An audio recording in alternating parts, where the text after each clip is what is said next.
I want to show you one of my favorite clips. I sent this in an email, so some of you may have seen it. Why the hell is she crying? His response was quite emphatic. What did he say? What did he say?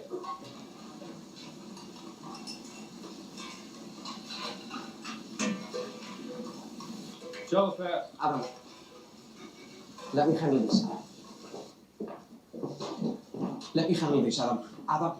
Hey, God, you like to see your hairy ass? Apologize. Beg your pardon? Apologize to her. Go fuck yourself, man. The bartender says,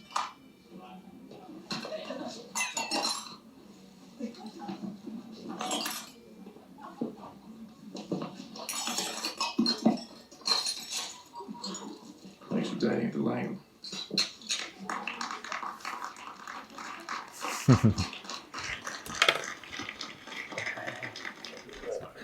Gangster. Set clear boundaries early. Set up the conditions within which the relationship will take place. Teach other people how to treat you from the beginning. What you're willing and not willing to do, and what you're willing and not willing to put up with. Many years ago, a girl I was just starting to see, we'd like spent a few nights together maybe. We'd been talking for, a couple months. Had some old programming from an ex-boyfriend or ex-relationship. She'd obviously been like manipulated or cheated on by some guy, so she wasn't very trusting. And we're at home at my house. I have one other friend over. It's 2 a.m. maybe. My friend is upstairs, I think like asleep at this point. And for whatever reason, again, we haven't been seeing each other long enough for me to even like begin to do anything negative to her or anything that she was accusing me of.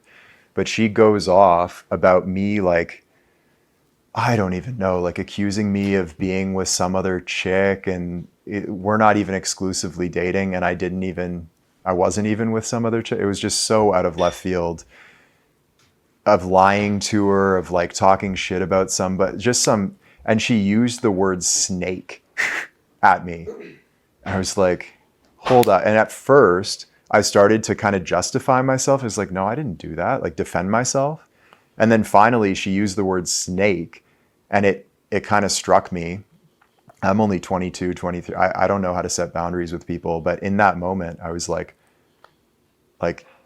never fucking talk to me like that. I stood up, took her by the hand and walked her to the front door and opened it. It's like, don't talk to me like that ever again. Like, this relationship will be over if you ever do that. It's not okay. Immediately apologized. We went upstairs, slept together, woke up the next morning. It was all good. She never did it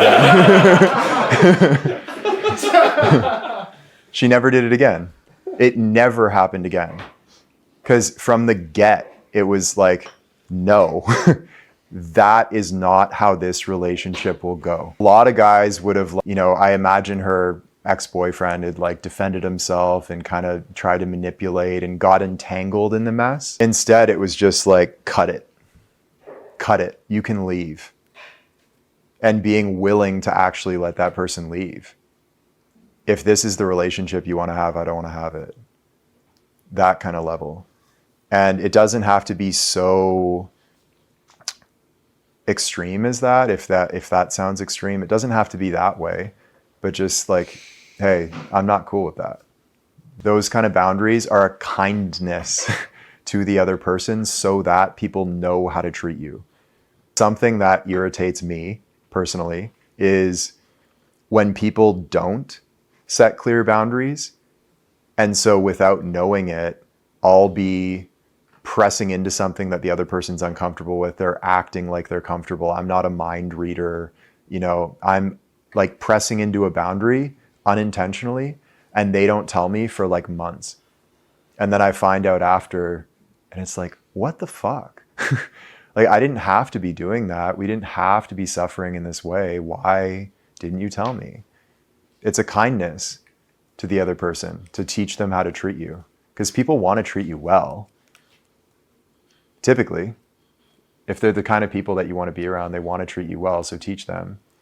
And For those who lean towards the sort of wanting to please people, they're like, the people pleasing gene. If you feel like you have a bit of that, then this might feel like at first being an asshole. That's okay. If you're hypersensitive to setting boundaries, then setting boundaries, you might feel like you're being a dick, even though you might not be. So just be aware of that. And finally, as I said, boundary means if they cross it, the communication's cut off for at least a period of time or forever. There has to be a willingness to actually do that. You can't say you've set a boundary and then let them cross it again. You can't do it because it's not a real boundary. They're not going to respect your boundaries if you do that. So there has to be some sort of withdrawal, some sort of consequence. I'm not saying beat them up or whatever. I mean, maybe, but like there has to be some sort of like cutoff. No, I'm not okay with that. Like, here's the door. And a willingness to actually let her leave. Finally, final point in this part, respect their freedom. Do not try to control, convince, or correct. There was a quote that went out in an email recently from a teacher named Adya Shanti, who said, as long as you need the world to be a certain way, you can never be free. It's like double-sided handcuffs. If you need someone else to be any which way for you to engage with them, or for you to be, happy with the way the relationship is going, you're tied to them. You're attached to them. You're attached to the way that they are. So you're not free.